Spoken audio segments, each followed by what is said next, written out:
Meu nome é Roberto Pantoja e hoje a gente não vai fazer um podcast, mas um bate-papo com 4 convidados aqui, que eu faço parte de um deles, e a gente vai falar sobre temas que estão em voga, como é o caso aí da Lei Magnitsky, quais são as consequências para os bancos brasileiros, acordo de paz do Putin e do Trump, né, como é que os jornalistas estão brigando lá nos Estados Unidos na Casa Branca, sobre a MP 1303, sobre os ETFs de cripto nos Estados Unidos e a situação econômica no Brasil e todos os assuntos que a gente vier a falar. Então agora cada um dos convidados, por favor, se apresente. Aqui tem o Pedro, pode começar, por favor. Obrigado, Roberto. É um prazer estar aqui com vocês. Eu trabalho no governo federal, sou chefe de gabinete do vice-presidente e do ministro de Desenvolvimento, Indústria, Comércio e Serviços, Geraldo Alckmin. Maravilha. Rodrigo Marinho. Sou Rodrigo Marinho, faço parte do Movimento Liberal há muito tempo, junto com o Pantoja, aí vimos aí o começo do Bitcoin ser comprado, na primeira pizza ser comprado com 15 mil Bitcoins. Tá? Faço parte do Conselho do Instituto Mises Brasil há muito tempo. Sou diretor executivo do Instituto Livre Mercado, secretário da Frente Parlamentar pelo Livre Mercado e aqui defendendo as ideias de liberdade hoje em Brasília, no Congresso Nacional. E eu acho que o Renato então não tem nada para apresentar, né? Já tá muito famoso, já tá estourado na internet. Se eu puder apresentar os senhores, Pantoja já teve o maior canal de Bitcoin do Brasil, concorrendo na época de Daniel Fraga, não é isso? O professor Rodrigo Marinho é famoso aí há mais de uma década na militância aí, só que era em Fortaleza, agora tá em Brasília, não é isso? Ele é só superado por antiguidade no Mises pelos irmãos Quioca, não é isso? Não, os irmãos Quiocas que vieram antes do senhor, não é isso ou não? Hein? E o Hélio Beltrão tá, né? Eles, né? Fora esses, não é isso? Fora esses, o senhor do mais antigo lá, não é isso? Inclusive eu virei libertário por causa dos textos do Instituto Mises. Rapaz, eu tenho uma gratidão, essa galera do Instituto Hoffman, agora antes do Instituto Mises, eu tenho uma gratidão da porra, os caras dedicaram muitas horas, botar PDF de graça e traduzir, ficar na internet dando teste, discutindo a porra toda, né? Incrível. E meu nome é Renato, cadê? Hélio, é pra olhar. O Hélio Beltrão deu uma participação absurda disso. Claro.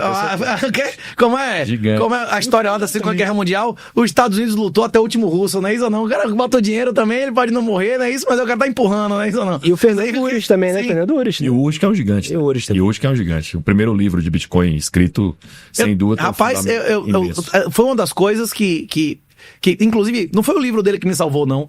Foi um artigo que tinha no Mises e no Infomoney, que era sobre o juro negativo, não tinha nem Bitcoin no título, o cara só falava Bitcoin no último parágrafo. O cara explicava a guerra ao dinheiro, explicava que o dinheiro físico ia acabar, que a erosão fiscal, que é a questão do principal livro do professor Olavo, né, que é o Jardim das Aflições, que o Estado não tem como aumentar a arrecadação eternamente, não tem como ter déficit infinito, não é isso? Que esses caras iam partir pra repressão financeira, iam partir pra redução de liberdades e tal, que ia ter colapso, a porra toda. Aí ele chegava lá e dizia, o Titanic bateu na porra do iceberg, a porra vai afundar. Se você percebeu antes dos outros, é melhor você pegar bote salva a vida. O nome desse bote é Bitcoin, não é isso? Mas que é essa discussão, né? Porque a discussão antes era lastro-ouro, né? Então, assim, a discussão em escola austríaca era muito forte sobre lastro, ter lastro, né? Ter uma âncora fiscal para ter uma âncora monetária para não... Mas no livro do Urich tem 5 lastros. Tem um artigo, inclusive, salvo engano, de Safiri, que tem 9 conceitos de lastro do Bitcoin, dependendo do que você considera lastro. Lastro é limite de emissão, não. Lastro é conversão por produto ou serviço. Aí tem vários conceitos de lastro, o cara vai mostrando cada um deles o que é o lastro do Bitcoin. E é legal porque aí o Bitcoin, quando o Hayek escreve lá em 81, né? Quando o Hayek escreve a desestatização do dinheiro em 81, é dar uma virada de chave na escola austríaca absurda. Você sai de uma coisa estatal para algo privado. Aí a virada nesses eventos do Missão Bitcoin, aparece essa porra do Missão Bitcoin na imagem aí? Não. Nesses eventos aqui, o primeiro vídeo que eu boto é do Hayek, mas é antes de 81, é antes ele falando que, olha, a gente só vai vencer a moeda fiduciária no dia que a gente criar alguma coisa que não possa ser parada violentamente. Tem um videozinho dele. Aí depois eu boto o vídeo do Friedman, de 99, do Friedman dizendo que para realizar o que Hayek disse, basta resolver o problema do gasto duplo, que não poderia ter uma autoridade central, não podia ter dono, ia ter que ser Rapaz, como é que um cara desse, em 99, no século e no milênio passado, sabia que porra era problema do gasto duplo e que ia ter o Milton Friedman fala, no dia que for resolvido isso, vai ter um dinheiro da internet, que você manda dinheiro de A para B, sem saber quem é B, nem B sem saber quem é A, não é isso? Tipo assim, o cara sabia que tudo isso ia acontecer há 25 anos, há 26 anos atrás. Que loucura, né? O Hayek prevê no livro, ele prevê isso, né? Que a moeda, a lógica de transação digital, exatamente porque ele fala, cara, não tem essa coisa de ter curso forçado. Em locais onde tem fronteira, você já tem várias moedas atuando ao mesmo tempo. E funciona super bem. O Brasil viveu isso, né? Plano real para dar deixo pro Pedro, plano real é uma grande característica no momento que você viveu 3 moedas acontecendo. Você tinha um cruzeiro real, você tinha uma unidade real de valor, você tinha já a chegada da conversibilidade disso baseado em dólar. O que o Brasil fez, mostrando que não precisaria ter custo forçado, que as pessoas foram para a moeda, genial a solução apresentada pelo próprio Gustavo Franco, que não é fã de escola austríaca, apesar de todo mundo beber, né, de Menger, Hayek, Mises, sem muito jeito. Gente, vamos começar e essas referências, né? Não, começar aqui só dos assuntos aqui. Essas referências, assim, eu gosto muito, né? Pra mim, a número 1 internacional é do Andrés Antonopoulos, que é a internet do dinheiro. Rapaz, eu assisti milhares de horas daquele cara, só que ele disse que tem orgulho de pagar imposto, viu? Ele tem vários caguetes socialistas ainda, viu? E aí o outro, claro, o Urich aqui no Brasil. E... vamos começar aqui, pessoal, falando sobre a Lei Magnitsky. Vocês acreditam que isso, quais serão as consequências disso, que para mim é a parte mais importante de todas, nos bancos brasileiros, né? E se isso realmente vai afetar... Nos grupos dos brasileiros lá da Flórida, meu irmão, todo mundo já fechou a conta no BB Américas, viu? A galera tá fechando a conta do BB Américas em alta. Você ia querer ter com o dinheiro no subsidiário do Banco do Brasil nos Estados Unidos hoje? Mas você acha que essas consequências, o que vocês acham da contaminação de chegar a SWIFT, por exemplo? Tá tendo corrida de saque de subsidiário do Banco do Brasil fora? Você agora ia preferir ter uma conta no Banco Americano ou uma subsidiária do Banco do Brasil nos Estados Unidos? Mas eu acho já tá tendo corrida bancária? Mas eu acho que tem um ponto, pessoal, que tem que explicar. A gente tem que reforçar essa explicação sempre. Não há decisão aplicada para o território brasileiro. A adesão da Magnitsky, ela não pega mas não precisa. Mas é porque essa semana... A Odebrecht tem mais ativos no Brasil ou no exterior? Não, a JBS tem mais ativos no Brasil ou no exterior? Essa semana o ministro Flávio Dino deu a decisão dizendo que as legislações estrangeiras não se aplicam no Brasil. Ele deu essa decisão. Foda-se, não se aplica mesmo. Os bancos, não precisava da decisão dele, mas não. Os bancos perderam... Claro que não precisava. Mas ele disse isso pra dar uma... Pra foder os caras da Mariana, que a ação não tinha nada a ver, a indenização dos caras de Mariana, né? bilhões de reais em prejuízo de mercado. Sim. Isso é importante ser dito. A Magnitsky, ela trava as relações com o mercado americano, com empresas americanas. Não tem qualquer objetivo de tentar aplicar aqui. Diferentemente... Mas a Microsoft é americana, o Google é americano, né? Diferentemente da decisão do Alexandre de Moraes, que sim definiu que cidadãos americanos e residentes americanos perdessem as suas contas, desmonetizassem suas contas, que o Rumble fosse fechado, que o Rumble fosse montado. Pois é, o cara violou direito de pessoas específicas. Ele violou direito internacional. Quem violou o Tratado Internacional não foi os Estados Unidos. Quem violou o Tratado Internacional foi... Não, violou o Tratado Internacional e lei interna do Brasil. Sim, mas não existe previsão legal da empresa ter merda de sede no Brasil. Mas não tem previsão legal do cara tomar dinheiro de uma empresa porque tem um sócio que pisou no pé dele, não é isso ou não? Eu quero saber a opinião aqui do... primeiro, Rodrigo, qual a sua opinião? Você acha que vai ter uma contaminação nos bancos? Vai chegar ao SWIFT? E eu quero saber também a sua opinião também, Pedro. Mas rapidinho, só voltando essa conversa aqui. Teve uma reunião de Dilma no Panamá, que essas empresas, essas big techs, abriram as pernas, meteram um monte de esquerdista dentro. Como é que chama? Ela não reuniu com o Panamá? Que ano foi que Dilma empurrou? Todas. Google, como é o nome? Twitter, que era do Jack naquela época. A Meta, encheu de esquerdista. Esses caras que eram nossos inimigos, de repente virou aliado da liberdade, não é isso? Os caras que eram contra o Trump, foram os maiores aliados do Trump nessa última... mas na hora que a água bate na bunda, meu irmão, os caras mudam de lado na hora, né? Você vê que o cara, quando é empresário, a mentalidade é capitalista, meu irmão. Bateu no bolso, não é isso? É o algo mais doloroso do corpo, né? Sou liberal mais, né? O quê? Eu sou liberal mais, né? Sou liberal até chegar no meu bolso. É isso, mas esse liberal dos Estados Unidos, né? Liberal da putaria, não é isso ou não? Tô falando liberal no sentido libertário. Mas esses caras nunca foram libertários, né? Clássico liberal. Essas big techs, elas só existiram baseado em juro negativo e relação íntima com o Estado, não é isso? Tem um...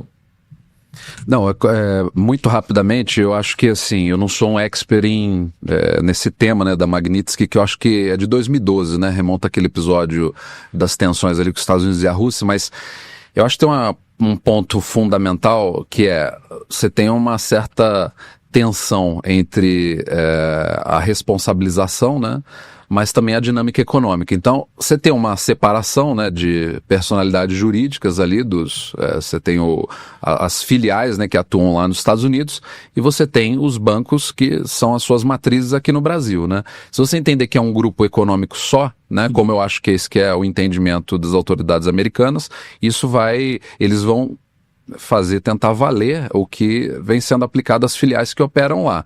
Agora, eu não acho que seja uma coisa óbvia no sentido de que no Brasil a gente requer a homologação para poder implementar certas decisões, né? A gente precisa... Lá também.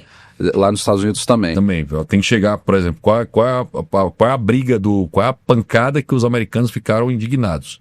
Que a Truth Social do Trump e o Rumble estavam sendo punidos lá sem serem citados para se defender. Em decisão do Alexandre de Moraes aqui. Essa lei Magnitsky, ela é super interessante porque ela foi criada por conta do William Brother.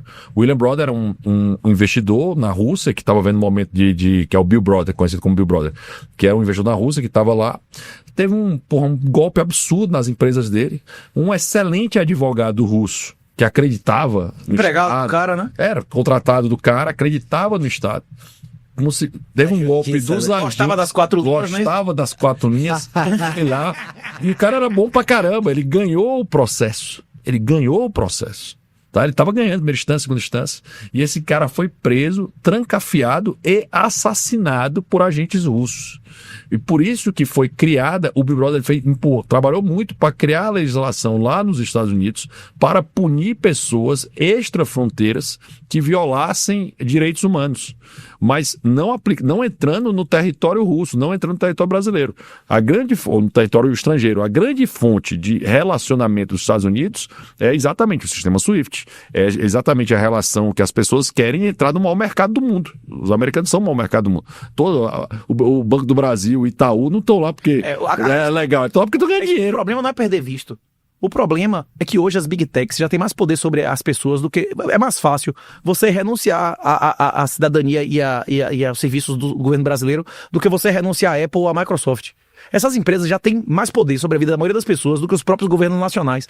Só que eles são controlados por um governo. O cara que é sancionado pelos Estados Unidos, ele perde acesso às empresas americanas, ele perde acesso a iPhone, a Microsoft, a Google, a Meta, não é isso? Cadê o @Alexandre? Tá lá funcionando ou não? Mas eu acho não tinha @Alexandre ou não? Mas tem muita gente preocupada. Eu acho assim que esse assunto é super importante. Acho que tem muitas pessoas preocupadas se isso vai chegar a um nível de contaminação como aconteceu na Rússia. Vocês acreditam que existe essa possibilidade ou não?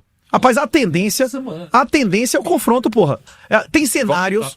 A exceção, os cenários... Então vocês são pessimistas. O que você acha? Você que tá dentro do negócio lá. Eu, assim, sendo muito franco e tentando ser o mais abrangente possível, eu acho que tem uma discussão jurídica, né, e é até meio tentador, né, você entrar nos tecnicismos, né, e nas disputas jurídicas que podem ser travadas aqui e lá e tudo mais, mas eu acho que é impossível você dissociar o episódio, né, da Magnitsky da visão e do contexto mais geral do relacionamento do Brasil com os Estados Unidos, que passa por uma série de camadas, né? São as mudanças geopolíticas que o mundo atravessa. Relação pessoal de Bolsonaro. Relações pessoais, questões, preocupações contingenciais com alguns setores que os Estados Unidos consideram estratégico.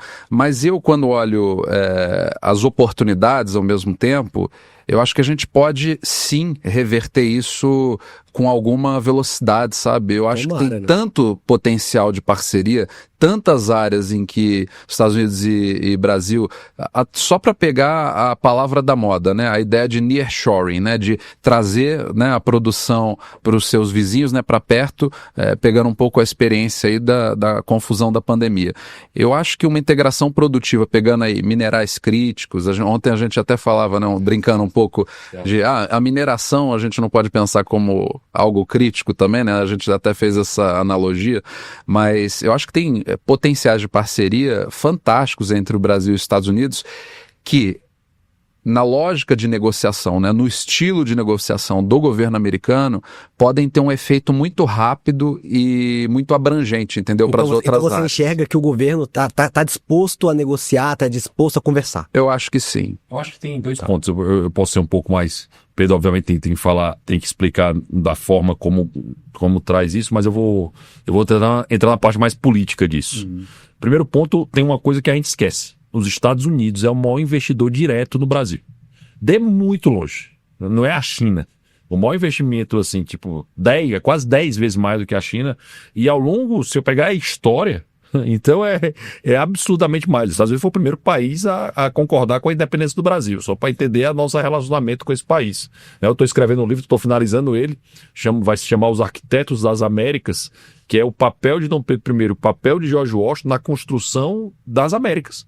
São as maiores democracias que você vai ter, principalmente consolidada por eles dois. Não, o imperador brasileiro, quando foi para os Estados Unidos, na exposição mundial... Era o Graham Bell ligando para ele, né? Não é qualquer um, que é o seu Dom Pedro II.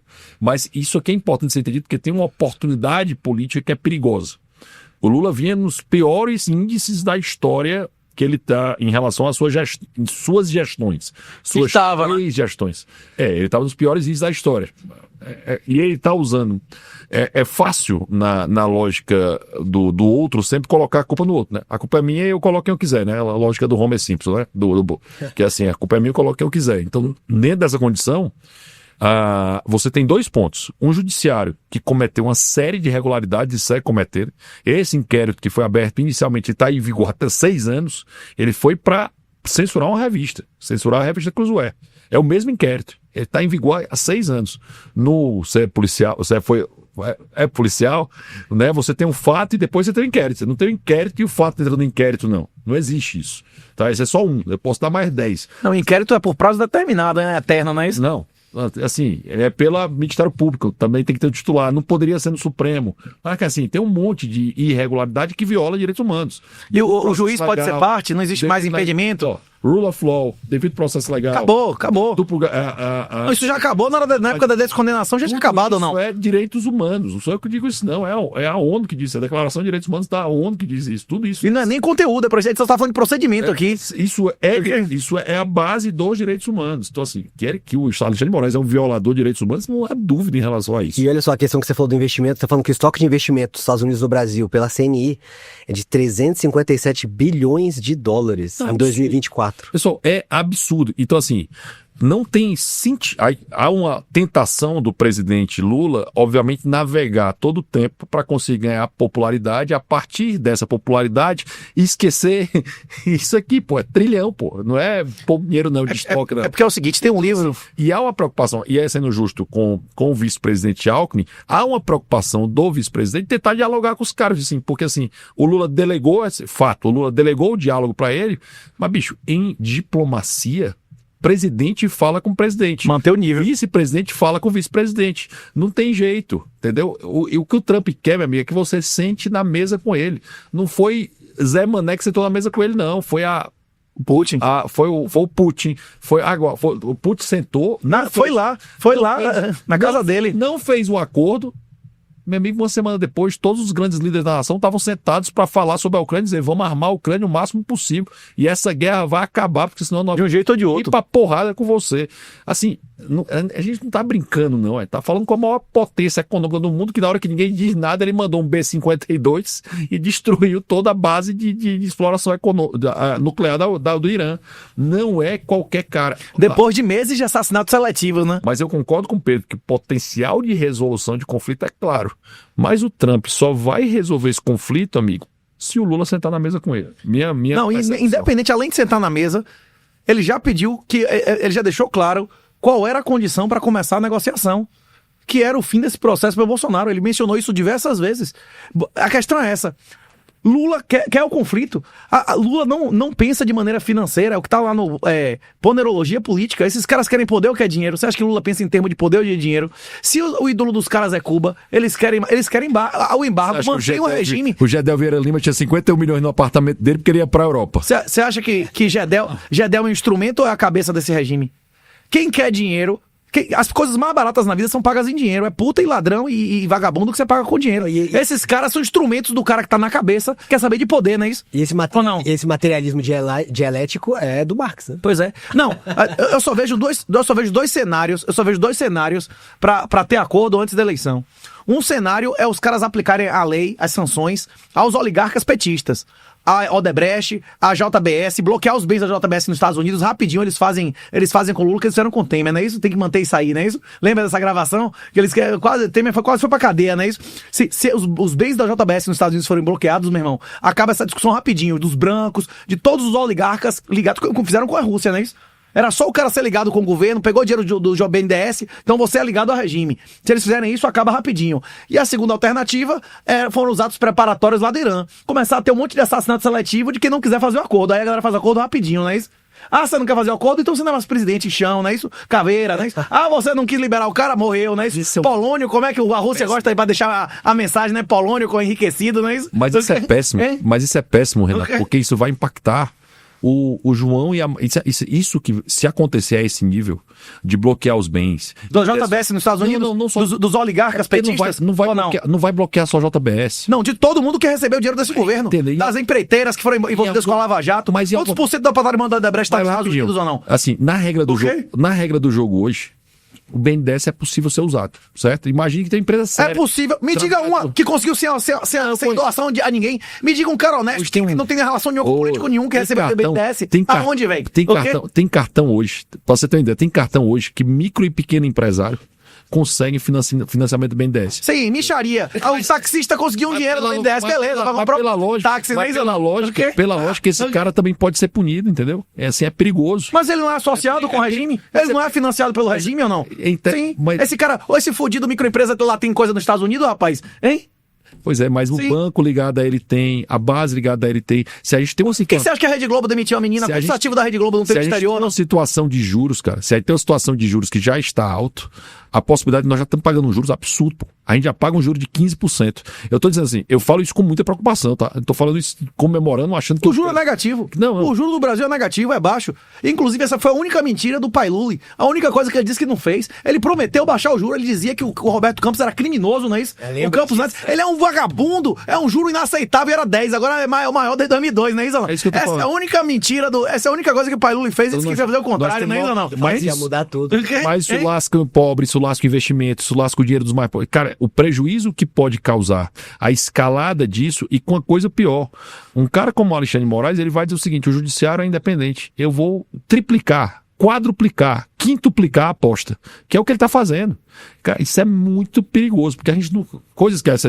Não, ele não tem mais nada a perder. Alexandre de Moraes não tem nada a perder, ele faz acordo nenhum mesmo. Ele expôs... Ele não vai fazer acordo, ele expôs o Gilmar Mendes ontem, só pra você entender. Ele expôs na gravação que ele apresentou ontem, que pra mim aquilo ali é fofoca pura, aquilo foi ridículo, juridicamente ser feito. Não tem interesse nenhum ao processo daquele negócio. Um absurdo. Zero.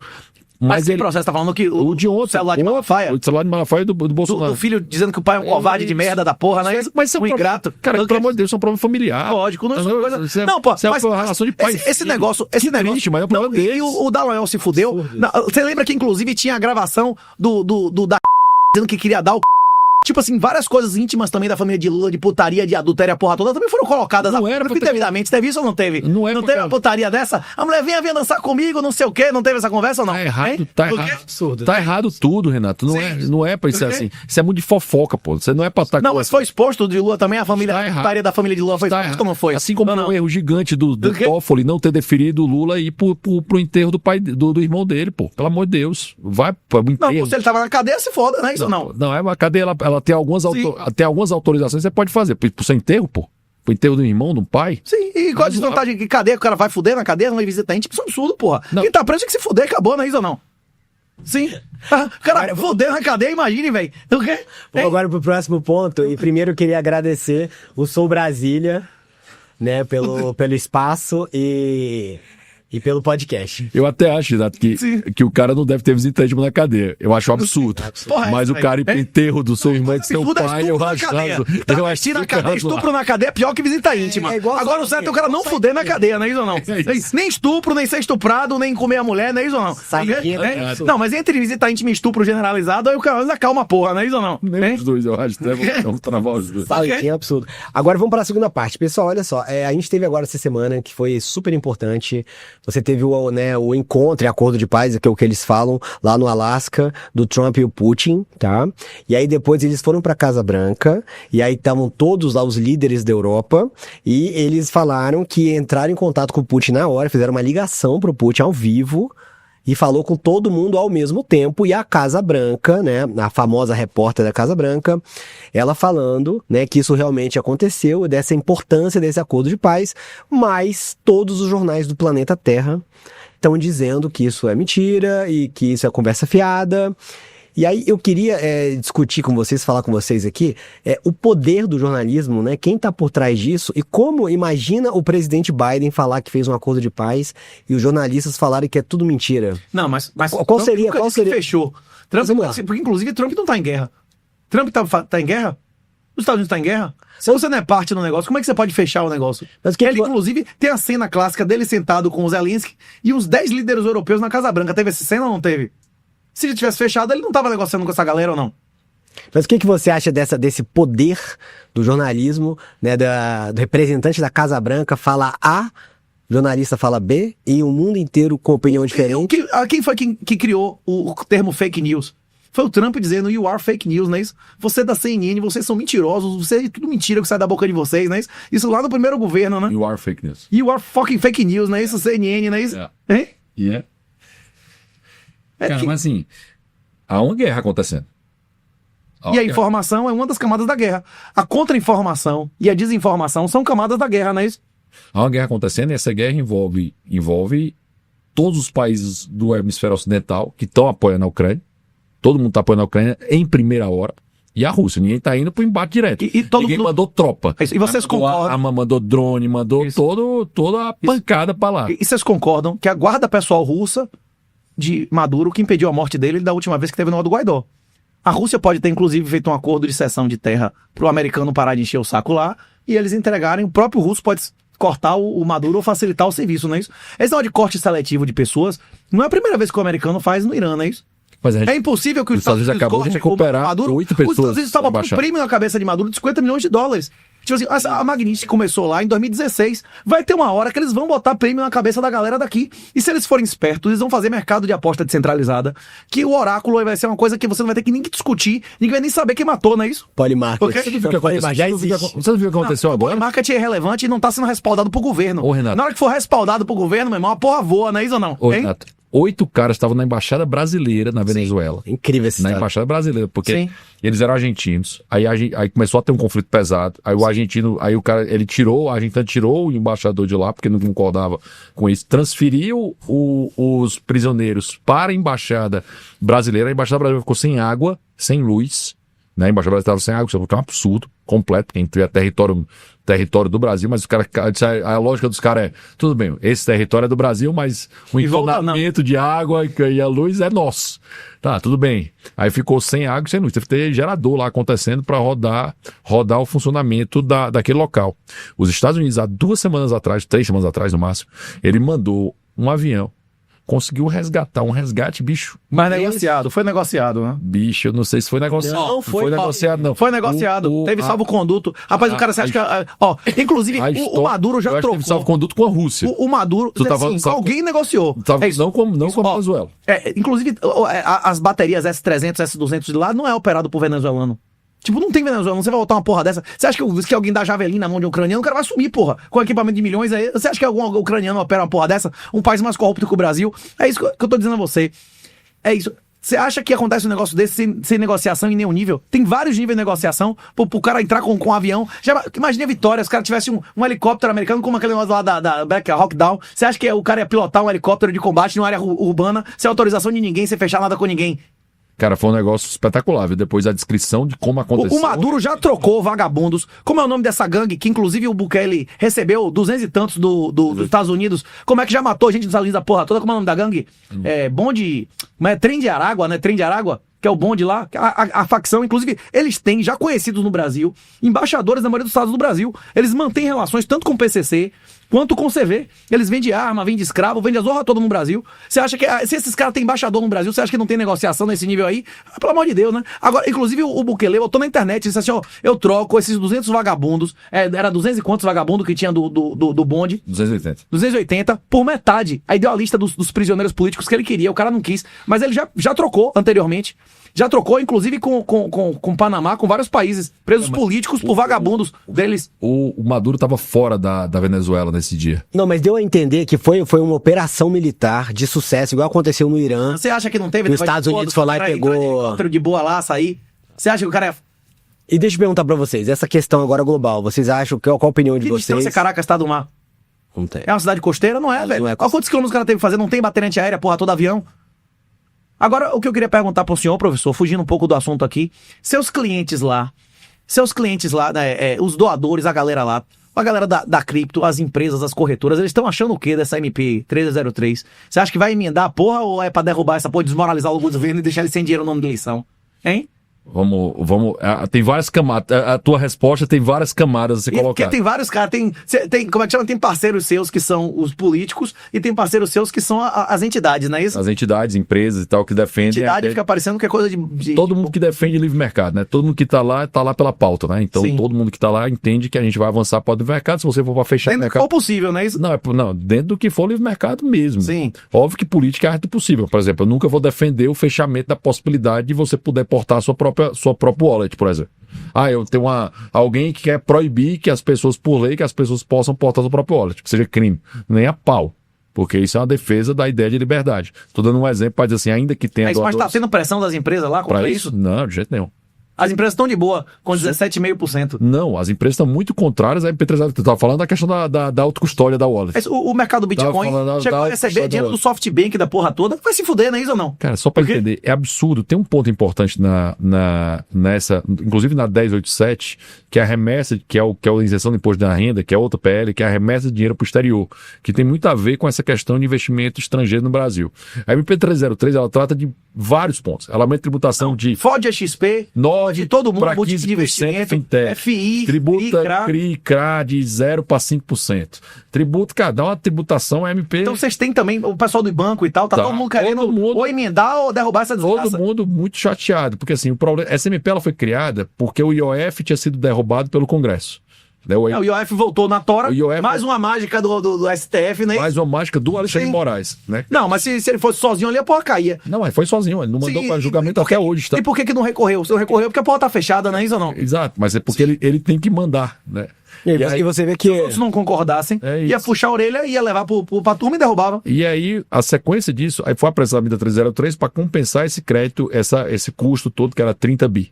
Só que essa MP, ela tem um absurdo em Bitcoin, né, em cripto de forma geral, que ela passa a taxar 17,5% para qualquer investimento e acabar com a isenção até 35 mil reais. Criminaliza o uso de Bitcoin para comprar uma pipoca. Cara, é absurdo. Não, e aí, olha só que interessante, isso... Criminalizou, porque você não pagar imposto é crime, não é isso? Não comunicar é crime. Boa. Você não tem a infraestrutura de fazer a comunicação, você não vai fazer um repórter, uma porra complexa do caralho. E você criminalizou, na prática ou não? E na terça-feira eu tava com o almoço com o secretário Marcos Pinto e com o deputado Carlos Zaratini, que é o relator. E aí, a defesa do Marcos Pinto foi que cripto era ativo financeiro. Eu disse, opa, você não entendeu então o que é cripto. Porque cripto não é só. Ele pode até ser... Tem stable de dólar, tem stable de real. Pode até ser um ativo financeiro. Mas ele é uma reserva de valor, ele é a unidade de conta, é reserva de valor. E tem criptos que são pegs de moedas, que você tem que tratar como moeda estrangeira, né? Só que tem um ponto importante, que é o seguinte, beleza, vocês estão dizendo isso, então deixa a gente trabalhar com o mercado de derivativo no Brasil. Deixa eu trazer derivativo para o Brasil. Cara, se 20% do mercado de derivativo do mundo migrar para o Brasil... Se 1%, velho. Não, eu tô falando 20%, ela paga a MP inteira. Ela paga os 30 bi. Rápido e rapidamente. Não, mas a parte de cortar a isenção não vai aumentar a arrecadação, vai diminuir a arrecadação. As empresas nacionais vão fechar. Curva de LAF é básico. Você prefere dar 17 a Janja ou 5 a, como é um P2PDCA e Alan? Hein? Você vai querer dar 5 a Alan, não é isso ou não? Não, e você vê isso aí, né? Essa burocracia nos Estados Unidos simplesmente acabou com o mercado americano. Né? Então, os Estados Unidos extremamente inovador no cripto, a gente tá falando de mineração, a gente tá falando de novas empresas. Reserva estratégica. O governo brasileiro já vendeu mais de 20 mil bitcoins. Não, mas eu tô falando assim, que não foi isso, né? A burocracia. Como? Americano, não? Não, o governo brasileiro já vendeu mais de 20 mil bitcoins. Tem uma norma do Conselho Nacional de Justiça, sem nenhum respaldo legal, que diz que a orientação para todos os judiciários do Brasil é vender bitcoin de apreensão. Você tá em sua casa, o cara broca, ele dá uns pau à pressão, ou acha a palavra em algum lugar, a ordem é vender seu bitcoin. Aí daqui a 15, 20 anos o judiciário vai dizer que você é inocente, ele vai devolver seu bitcoin? Ele vai devolver 1.000 vezes, 5.000 vezes o valor? Precatório. Ele vai devolver picanha. Não, pô, ele vai devolver o valor em real, não é isso? E precatório. Sim, em real. Precatório em real do que vendeu a porra, não é isso? Eu queria era o Bitcoin. Isso, inclusive, cria um passivo. Porque você vai lá, contrata um escritório de um amigo, de um parente de alguém, não é isso? De um tribunal superior, e vai conseguir a porra da decisão, dando metade do dinheiro ou não vai? O Estado brasileiro vai ter que pagar uma merda dessa? Isso é uma ação que destrói riqueza pública e privada. Mas você pega assim, o país, porra. O Estados Unidos... Em gerações, décadas, não é isso? E você pega os Estados Unidos, ele foi assim, acabou com a inovação dos Estados Unidos, tudo começou lá em relação a criptomoedas, e aí você simplesmente acabou com toda a inovação, as grandes corretoras foram pra China, Binance e várias outras, e você travou todo o mercado americano, que agora tá voltando, né, por graças ao Trump. Então eu vejo assim, que Mas quem quebrou a FTX foi a Binance. A Binance sempre foi, inclusive o CZ, ele tem parentes que são alta cúpula do exército e do Partido Comunista Chinês. Ele nunca saiu dos Estados Unidos, a Binance começou já, os donos da Binance são intimamente ligados à China, velho. Não, o que eu tô querendo dizer é que Foi ele que fudeu, foi ele que quebrou a FTX, que era do vagabundo, pelo menos o Testa. O pai e a mãe eram íntimos de Obama, essa galera mas, toda, mas, né? mas o que eu tô querendo dizer é que Tinha 80%. Não era o cara que era rico com 80% da moeda dele? Esse cara? Isso, como é o nome? Não, o pai e a mãe dele eram caras do topo do Partido Democrata. Tipo assim, a menina que ele comia, que a galera toda comia, né? Isso, a Caroline Anderson, né? Isso não tinha que ela fazia orgia com a porra toda lá, não é? Essa menina também era filha de um cara que, tipo assim, eram todos caras do CVM de lá. Tipo assim, pegava o filho do cara que era de conselheiro da CVM, da SEC americana. Tá falando Cara, FTX. isso pra botar no conselho do negócio, pra botar na orgia, fala droga, de- porra toda, ganhar todo mundo milionário, exatamente. e fala de doação de campanha, né? Os caras não quebraram o cara, os caras quebraram porque FTX o negócio é a FTX esquisito. foi um mensalão ucraniano. Então, Biden ganhou a eleição. O cara que doou pra maioria dos então o CZ tava certo. Nessa daí ele tava certo. Não, ele. Nessa. É isso. O democrata pisou no pé do chinês, o chinês foi lá e retaliou a uma coisa que ia doer, que era não só dos Estados Unidos, mas da patota que tava no poder, não é isso ou não? É porque assim, o cara tem 80% do negócio e dizer que é rico, 80% do negócio que é só dele é estranho, né? Não. É coisa, meu carro vale R$1 bilhão, tá, amigo? 80% é meu. Né? O carro 80% é meu, 20% é de vocês. Mas compre. Não, mas eles fizeram reserva fracionária de Bitcoin, porra. Claro. O cara negociava Bitcoin que não existia. Você vende a 1%, Não, né? foi um prejuízo do caralho. Tipo assim, o cara eram ladrões mesmo, da pior espécie. E o CZ tava comprado. O CZ é gente que tem game nesse caso. Porque Como? ele tava comprado na porra dessa Não, moeda. ele era sócio de alguma. Ele nunca foi sócio da FTX. Ele era Não, sócio. ele tava comprado na moeda. Tem moedas que ele tinha exposição, É isso. que eram controladas politicamente pela FTX. Isso. Mas olha só, então... Aí ele chegou e quando a porra deu merda, ele disse assim, rapaz, eu compro sua base de clientes. Aí na hora que o cara teve acesso à documentação, aí ele meteu, não vou comprar não, de graça, essa porra é Claro, por cara. quê? Aí todo mundo... Aí a porra virou porra, não é isso não. A base de Por quê? cliente era a seguinte: eu tinha 20%, vocês tinham. Eu tinha 80%, vocês três tinham 20%. Não, mas essa moeda não era nem... Essa moeda não era nem 10% do negócio. Eles tinham, por exemplo, tinha um token chamado Bolsonaro 2018 lá. Se Bolsonaro ganha, você não tava falando de derivativos, é um derivativo que se Bolsonaro ganhar, paga 1, se Bolsonaro perder, vale 0. Tinha Bolsonaro 2022, se Bolsonaro ganhar, vale 1, se Bolsonaro não ganhar, vale 0. As apostas de morte vão começar assim. Se tivesse uma corretora dessa, tivesse Lula, se Lula se reeleger ano que vem, aí teria lá, Lula 2030. Se ele ainda é presidente de 2030, pode ser morte, impeachment ou renúncia, não é isso? Aí depois tem um alvo na cabeça. Pois é, se 1 milhão de pessoas apostarem R$1.000 numa porra dessa, dá quanto? É isso. Até o cara mesmo pega o dinheiro e vai embora, não é isso? É isso. Agora- Por isso que é perigoso nesse ponto. Agora você pega, como é que chama, a regulação americana, né, do Fed e do próprio governo americano, ela acabou com a inovação dos Estados Unidos. Aconteceu a mesma coisa no Brasil em relação às criptomoedas, e eu acredito que esse seria o último tiro.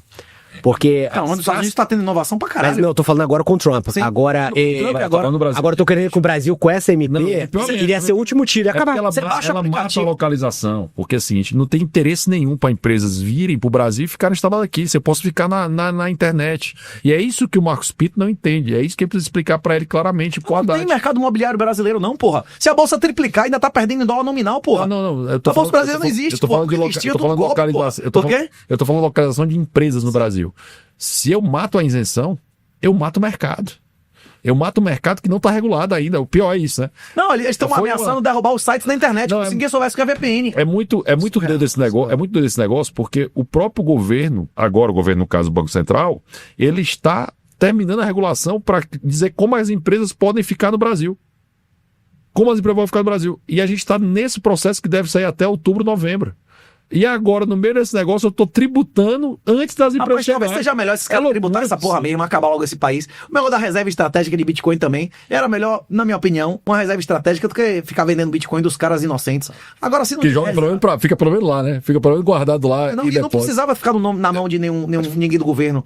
Existem entidades reguladas. Não tem entidade regulada, não tem ETF no Brasil. Não podia a previsão legal mandar esses bitcoins ser custodiados por entidades que sejam autorizadas pela CVM, porra? Que é negociado em bolsa, exato. porra. Ou não? Eu não quis. Isso não existe? Não. Eu não quis interromper porque interromper o Renato, né, perde a graça, né? E eu sou muito tedioso, né? Então, a estrela aqui é o Renato. Mas só para comentar um pouco os diversos temas, assim, uma palavra muito geral, né? Primeiro essa questão da disputa aí de narrativa, né, que você colocou, Roberto, sobre verdade e essa emergência aí de fake news, enfim. Eu acho que a gente ainda não sabe lidar, né, com essa diversidade de fontes de informação que a gente tem hoje em dia, né? Mas eu acho que se você consultar uma pessoa hoje na rua, né, em qualquer lugar, acho que no Brasil, nos Estados Unidos, as pessoas vão apreciar que elas têm diversas formas de se informar, né? Então você tem, acho que jornalistas bons, jornalistas ruins, né? Tem gente que faz ótimas matérias, né? A Piauí mesmo escreveu uma boa matéria sobre um banco, eu não vou dar nome, né? Mas eu li a matéria. Um banco, né? Com muitos dados, enfim, sobre o que está acontecendo e tal. Então tem gente séria, tem gente que investiga, que vai atrás.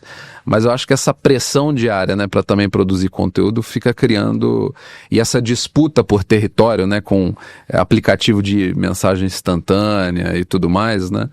Ao mesmo tempo, você tem a facilidade, né, desses novos recursos, dessas novas ferramentas, até para tomada de decisão. A gente estava conversando aqui dessa questão da negociação de paz lá nos Estados Unidos, né? O próprio termo, né, era, se eu não me engano, era pursuing peace, né? Ou seja, tá no gerúndio, né? Não acabou, né? Tá no gerúndio, né? Até o nome do encontro. Procurando, né? Em busca de, né? Em busca de. E então, assim, eu acho que tem muito ruído, né? Você vê muito ruído e pouco conteúdo, né? Esse eu acho que é um problema, mas aquela coisa, né? O mercado das ideias tende a filtrar essas coisas, né? Por isso você tem que se informar por vários meios, né? Eu tenho um pouco essa visão, né? Você não acredita que parece que tem, né, um poder paralelo? E eu digo isso, vou dar um exemplo. Existem vários negócios no Brasil que têm dificuldade de entrar no país.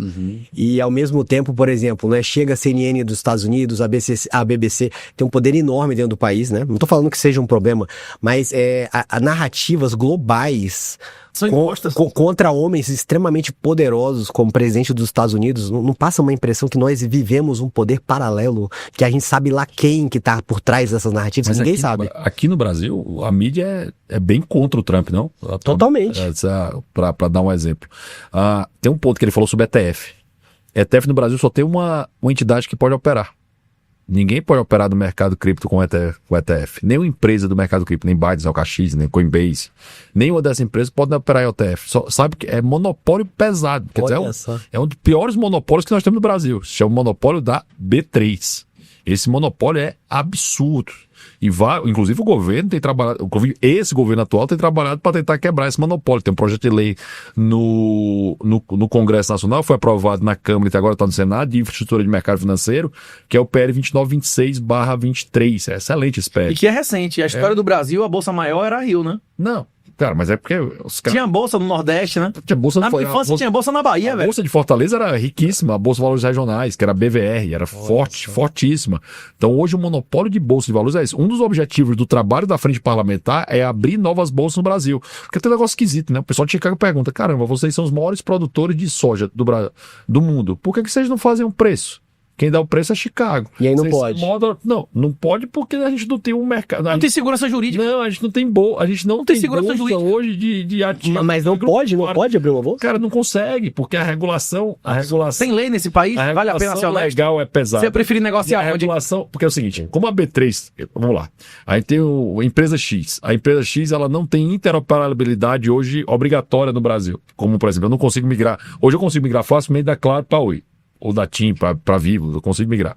Eu não consigo, por exemplo, comprar uma ação nessa bolsa aqui nessa bolsa aqui. Eu não tenho interoperabilidade interbolsa. Com a tecnologia que existe hoje é um absurdo, né? Tem absurdo, entendeu? É absurdo fazer isso. Em corretora de Bitcoin hoje em dia, você já negocia token da maioria das ações. Mas ela essa porra toda, né? Que nem a bolsa não sabe quem é o dono, porra nenhuma, né? Pode estar no Brasil, Renato. Mas ela não pode estar no Brasil, é esse o ponto. Essas empresas estão na internet. Mas vale a pena empreender no Brasil? Cara, No Brasil vale a pena ser honesto ou vagabundo? É esse o ponto. É esse o ponto. Esse mercado, mesmo assim, tem muita gente tentando empreender no... Quem investe em país bolivariano merece o quê, velho? Cara, mas tem que ter... Cara, tem um monte de gente que investe, pô. Você investe. Seu negócio tá Formalmente aqui, não. Que negócio meu? Rodrigo, vem cá. Você fisicamente Formalmente eu não tenho... Formalmente não. Tá aqui, ó, presente. Meu dinheiro eu já tirei do país, eu tô devedor aqui. Minha conta bancária é menos 300 mil, viu? Eu tô em short no Brasil, meu irmão. Desde a reeleição de Dilma é short total, não é isso? Rodrigo, você que é do Instituto Livre Mercado. E não me arrependi, não é isso ou não? Rodrigo, você que é do Instituto Livre Mercado, qual que é a sua otimista ou pessimista em relação à quebra desses monopólios brasileiros? Tudo é monopólio, né? Tudo é oligopólio e monopólio. Eu adoro a ideia de agorismo, tá, Roberto? Adoro a ideia de anarcocapitalista. Sou anarcocapitalista, mega anarcocapitalista. Se tivesse um botão pra apertar agora e acabar com o Estado, eu estaria apertando ele nesse segundo, feliz da vida. Esse botão não existe. Você tem uma falha imensa no argumento de que não investe no Brasil. Fisicamente, meu querido amigo, você está sentado. Não, eu estou exposto fisicamente. Sentado. Mas isso não é investimento. O maior investimento que a gente tem, incomparavelmente, o maior investimento que a gente tem é na nossa pessoa. Não, negativo. Falando em português... Todo mundo já tá morto aqui. Todo mundo aqui tá morto. Não tem ninguém nessa mesa aqui que vai estar vivo em 100 anos. Não. A gente já nasceu morto, não é isso? Ou seja, enquanto vivo, o presente dado é esse. Usando aqui temos cristãos, não sei se o Roberto é católico, cristão. Sou católico. Né? Como católico, a bênção que foi dada pra gente é essa aqui, ó. Não, a ordem que me foi dada foi viver é Cristo e morrer é lucro. Essa foi a ordem que foi me dada. Mas amém. Se for pra morrer e pra desobedecer a ordem legal, se for pra morrer e pra não negar a Cristo, você ainda vai ganhar créditos, galardão como Marte, não é isso ou não? Pra negar Cristo, beleza, sem dúvida nenhuma. Mas tem uma coisa em guerra que é não vamos morrer, porque a gente tem sempre a próxima batalha pra lutar. Não, mas eles matam você em qualquer país do mundo que eles quiserem. A questão é que roubar, eles só vão roubar se você deixar, né? A gente tem que entender isso. Tipo assim. E como é que você acredita que processo... Primeiro ponto sobre avanço das ideias de liberdade. O Brasil, você viu o movimento liberal surgindo, você pegou o comecinho dele. Em 2008, 2008, quando o Instituto Ordem Livre, o Instituto Mises Brasil começaram, e eles são o começo dessa geração do movimento liberal. Com certeza. Porque ele morre em 94 com as privatizações, o movimento liberal implode. Ele implode completamente. Em 2007... Não, e com o modelo mais corrupto do mundo, né? Que é pra botar a raposa pra tomar conta do galinheiro, não é isso ou não? Ele implode. E em 2007, 2008, você vai ter tanto o Instituto Mises Brasil, como o Instituto Ordem Livre, do Diogo Costa, que hoje é presidente da FI nos Estados Unidos, e o Olavo de Carvalho, que começava a ganhar muita projeção a partir daqui, ao mesmo tempo, ganhando muita força. Significa que essa geração do movimento liberal, que faz você ter os seguidores que você tem, que faz você ter escritos que você tem... Não, que faz eu falar o que eu falei. Porque eu só tive acesso a esses livros através dessa galera, não é isso, não? É isso. Que faz você falar, a rapidez que a gente tem isso. Na geração passada do movimento liberal... 15 anos. Vai ser justo, tem 17 anos. 17 anos no máximo, é nada. Nada em termos históricos. Nada em termos históricos.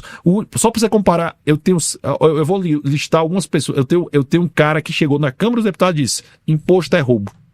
Deputado Gilson Marques. Olha só. Deputado Gilson Marques. O último liberal que a gente tinha na geração passada era o Roberto Campos. Cara, não tem como não ser otimista. Não, e que ele só se tornou isso pela experiência nos Estados Unidos, porque aqui nunca aprenderia isso, né? Não. O Gilson é de Pomerode. Não, eu tô dizendo o Roberto Campos. Se não tivesse saído daqui, nunca teria acesso a esse tipo de coisa. O Gilson é de Pomerode, né? Você entendeu? O Gilson é de Pomerode, aprendeu no Miss Brasil, na base da escola austríaca, na visão disso. Cara, assim, não tem... É porque você vendo só o esquadro no curto prazo, Supremo e tudo, e você não vê o big picture, você fica muito desestimulado. Mas se você entender o tamanho que a gente tem hoje na base no Congresso, as ideias de liberdade hoje elas são majoritárias, pô. É comum senso hoje você falar sobre tem que medir o tamanho do Estado. Você não perguntar pra qualquer pessoa. Sim, mas ter arma também é majoritário e não passa nenhuma lei de armas. É o que eu tô falando. A mudança... os Estados Unidos, só pra você ter a mudança... Eu não sei se você conhece esse negócio chamado Federalist Society, que é um negócio do caralho lá. Que eles... Há 30 anos atrás, o judiciário dos Estados Unidos, não vou dizer que era igual ao Brasil, mas era uma desgraça. A Suprema Corte Americana era horrorosa, tudo errado, violação à liberdade de expressão, violação à Constituição, até chegar um cara chamado Antônio Scalia. A Suprema Corte Americana era uma desgraça. Em 81 foi fundado um negócio chamado Federalist Society. Hoje, são 44 anos depois, a Suprema Corte Americana é alinhada com esses princípios. Hoje. mas demorou quase 35 anos para que a Suprema Corte passasse a ter maioria conservadora, para usar a expressão americana, desde então. Não é infelizmente, não é um trabalho de curto prazo. A gente chama é uma constitucionalista, de que respeita os valores dos pais fundadores. É uma desgraça, porque é originalista, é uma desgraça, porque assim, se a gente vê ali o últimos 6 anos, em termos de judiciário, é uma desgraça. Mas você começa a ver a Lexon surgindo, você começa a ver uma série de pessoas do meio jurídico, começando André Marcília, que é um cara que está crescendo muito na informação, Thiago Pavanato, tem um monte de jurista, eu mesmo sou vocal nessa pauta, que está falando sobre isso. Essa é uma mudança de perspectiva que, se a gente olhar só o imediato, aí você diz, caramba, bicho, olha o tanto de... Cara, tu vai falar lá em Goiânia hoje, vai estar lotado. Em Fortaleza, se não tava lá, sábado e domingo. Tá lotado. É absurdo. E o alcance, dezenas de milhões de pessoas. Cara, e isso só aconteceu porque lá atrás, os malucos lá do Miss Brasil começaram, o Hélio, e com muito, não só com dinheiro, afirmo isso, não só com dinheiro, mas com muita vontade de expor na cara, muito expor na cara. Dizendo coisas que eram absurdas para a maioria das pessoas. E aí... Que aí abre espaço para chegar um cara como eu e dizer, servidor público não devia votar, não é isso? Olha, antigamente você dizer isso atrás, hein? O Hélio hoje consegue participar na CNN todo dia. Vocês não, é normal. Libertário, anarcocapitalista e falando coisa anarcocapitalista lá dentro. Não, mas o Roberto Campos, há 20, 30 anos atrás, chamava de Petrossauro, falava de fixação e tal. Ele era um. Não, como era o nome do cara que tinha no Manhattan Connection?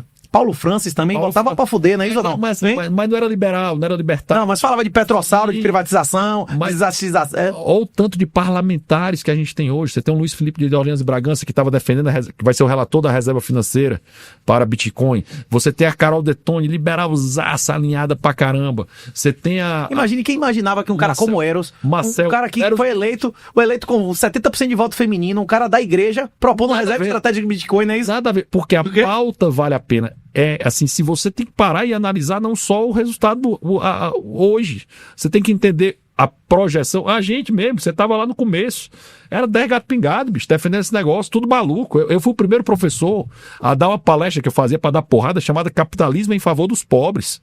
E era para chocar mesmo, para dizer assim, o capitalismo é bom pros pobres. Eu fui o primeiro em vários lugares do país, assim, mas é um trabalho que não começou hoje. Eu tava no UNB lá, dando palestra, na Congresso de Economia, tiraram o microfone da minha boca. E hoje em dia... Não, e ontem, o Wilker Leão, da UNB, tomou a sentença, ele deu testa na juíza e foi condenado, né? Quase 3 anos de cadeia porque filmou um órgão público. Agora o policial, eles querem botar a obrigação de ter câmera. Agora é proibido... Qual é a previsão legal? Foi o que o cara perguntou 4 vezes ali no negócio. Qual a previsão legal de proibição de eu filmar esse órgão público? Isso é um órgão público, é uma repartição pública ou não é? Eu não sou um cliente, ele é um cliente ou não é? O servidor, o vagabundo pode filmar o policial, agora o aluno não pode filmar o professor? Absurdo, né? Hein? O vagabundo, uma pessoa da rua qualquer pode filmar uma ação policial ou não pode? Absurdo. Não pode? Eles não querem meter câmera no policial? Ele é um cliente ou não é? Ele é um cidadão recebendo um serviço público ali, sim ou não? O professor ali, ele nem devia ser servidor público, porque isso não é função de carreira de Estado. Mas ele é. Ele é remunerado de todos os benefícios do servidor e não quer ter nenhuma responsabilidade, é isso. Hein? Só e a professora, você viu? O rastro da desigualdade. Você viu a juíza? Eu sou professora também. Você viu a juíza? Eu sou professora também, né? É de direito sem dever. Bom, pra gente finalizar, que só isso aqui deu 10 horas, perguntar pro Pedro da foto sua com 3 leitão. Aumentou os seguidores lá do chefe, não? Não, então, você sabe que eu não tenho rede social, né? Eu não tenho nenhuma. Aliás, Graças eu tenho, né? a Deus, né? Os aplicativos de mensagem, eles também são redes sociais, como já me disseram, né? Eu não sabia, eu descobri esses dias. Mensageria. Então, mensageria, isso aí.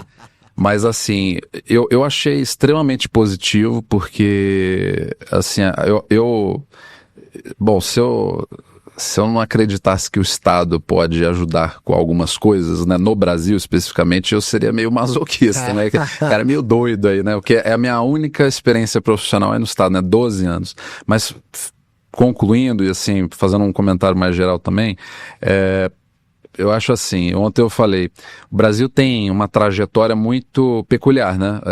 O Estado ele veio antes do povo, né? Veio antes da nação. Então, o aparato burocrático, né? Até quando você pega em perspectiva histórica, né? A corte veio para cá e aí começou, né? A gente começou a se identificar como brasileiro, né? Começou a criar instituições, aquela coisa toda. E é um processo com avanços, recuos, né? Não tem uma fórmula dada. Quando eu olho o BNDES, por exemplo, que foi criado, por exemplo, depois de Roberto Campos com Celso Furtado, Missão Cook dos Estados Unidos, né, assim, tentando quebrar a cabeça, né, como financiar investimento de longo prazo no país, né, a gente identifica essas raízes, percebe a origem, né, da construção dessas instituições. Isso vale para Banco Central, isso vale para a CVM, qualquer instituição econômica do Brasil tem a sua causa de ser, né? Mas eu acredito muito em gradualismo e em reforma. Eu acho que a gente tem que atualizar essas instituições, né? E eu acho que eu tenho testemunhado algumas iniciativas nesse sentido, né? Para que elas possam responder às demandas da sociedade. Quando você olha quem representa, né? Fazendo um gancho com o que o Rodrigo comentou, né? A idade das pessoas que estão tendo mais repercussão, né, no meio político, né, no Congresso, e quando você pega a idade, né, do pessoal mais tradicional, né, enfim, com as ideias mais tradicionais, você vê que há um descasamento, inclusive, geracional, né? E isso passa por questões como entender o que é moeda, né? A gente colocava aqui moeda na reserva de estratégica, né? Nesses sistemas contemporâneos, mas Thomas Paine estava lá, né? Na discussão da origem dos Estados Unidos, né? Criticando, né? A possibilidade de uma emissão e tal, enfim. É uma questão, é um filósofo discutindo moeda, né? O Isaac Newton foi secretário do Tesouro, né, o Exchequer, né, que se fala, né, lá no Reino Unido, né, então do Hamilton, é uma discussão altamente filosófica e com múltiplos impactos. Então, assim, eu sou otimista a longo prazo também, como o Rodrigo. Acho que a gente tem várias tensões, várias dificuldades, assim, qual é o devido papel dos poderes, né? Como que isso deve ser harmonizado, né? Acho que a gente passa por um momento de hiperexcitação, né? Assim, né? Os poderes com essa ânsia também de ter que responder em tempo real, né? Em rede social, né? O que estão fazendo, o que tem de propostas e tal, que eu também acho que tem uma certa precariedade, né? Traz uma certa precariedade, porque há decisões, há processos que dependem de construções mais longas mesmo, né? Mas, assim, no fundo, é ampliar o espaço público, né? Você está ampliando o rol de acesso à informação, né? A gente teria certas discussões se a gente não tivesse internet, né? Eu vejo, às vezes, gente simples com acesso a vídeos, acesso a Wikipédia, acesso a PDFs gratuitos incrível, hoje, e é incrível a linguagem, o vocabulário, o repertório dessas pessoas hoje em dia. Eu não tinha esse repertório graças ao celular, né? Graças a um celular, né? Então, é aquilo, né? Não tem uma fórmula pronta, mas, assim, eu sou otimista no sentido de que um país dessa dimensão, né, com essas riquezas, né, com uma população, claro, ainda tá enfrentando aí uma transição demográfica importante, mas ainda com alguma juventude e disposto a empreender, né, eu acho que tem muito a avançar ainda, né. Aí, só para concluir, o Richman tem um comentário, né, que ele fala assim, o que é desenvolvimento, né? Desenvolvimento você tem que crescer e aí depois tem que acontecer uma distribuição. Mas aí eu fiquei matutando sobre essa colocação dele, né, para os nossos tempos, né. O problema é o seguinte: se você não tem uma moeda sonante, né, se você não tem uma moeda que funciona, é tão grave isso que, no fundo, você só tem captura de renda, você não consegue ter desenvolvimento. Você gera assimetrias e distorções profundas na sociedade, em termos de incentivo, nos mais diversos níveis, né? Eu vou ter ou não uma família? Eu vou trabalhar mais ou menos? Eu vou empreender ou não, né? Assim, que é um pouco o que o Renato comentava, né? Quais são como é que você fala, né? Mostre-me os incentivos, eu mostro os resultados, né? Charlie Munger. Então... isso da moeda que você adota determina seu comportamento e, em última análise, vai determinar sua moralidade, né? E essa questão, eu lembro quando eu morava nos Estados Unidos, que os americanos, né, muito por conta do livre mercado, da Constituição Simples, você não via ninguém falando sobre política e ninguém sabia o nome de ninguém, né? Então, assim, países livres, países, né, focados no empreendedorismo, você não sabe nem o nome de político, nem de ministro, de nada disso, né? Não, quanto mais famoso o político, normalmente é pior a atuação. Me diga um presidente da Suíça, não é isso? Ah, exatamente. E aí... Falou de desgraça no Brasil? No Brasil, por muito tempo, a gente ouvia a seguinte frase. Na hora E juiz também. Quanto mais famoso o juiz, geralmente ele tá aprontando mais, não é isso? Na hora que os o juiz brasileiros ninguém pra saber o nome dele, não é isso? É claro, na hora que eles souberem o nome dos... Essa frase era famosa. Na hora que, principalmente Copa do Mundo, na hora que os brasileiros souberem o nome dos 11 ministros do Supremo, Em vez dos 11 nomes do jogador da seleção brasileira, o Brasil estará melhor. Não, Cara, tá a gente pior. não faz a mínima ideia de quem são os 11 jogadores titulares da seleção brasileira. Isso é Exatamente. péssimo para o Qualquer Brasil.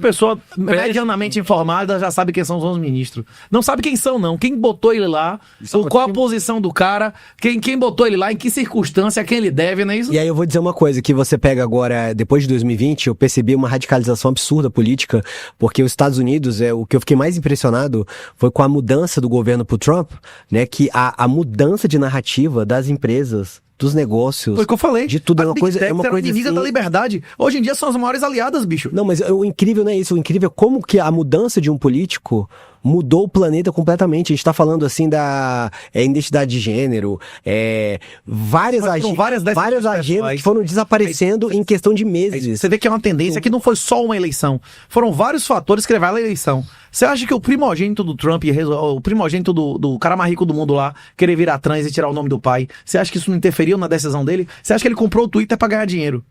Eu acho que não. Mas o que eu tô querendo dizer é que o poder político, eu tenho a impressão que isso de forma Musk muito era esquerdista, negativa, não é isso? O Musk o poder era político esquerdista. ficou muito maior nesses últimos anos. É isso. O Bukele era um esquerdista. Até o momento que ele aceitou a Deus o chamado e fez o que fez, não é isso? Gente, então vamos finalizar. Eu queria agradecer a participação de todos, tá?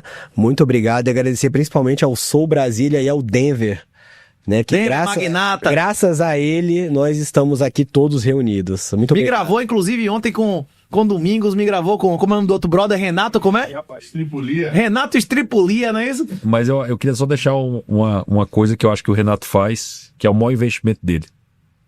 Que é o investimento que o Mises sempre falou. Ideias e somente ideias na escuridão. E querido. Seu maior investimento que você faz, de longe, é em gente.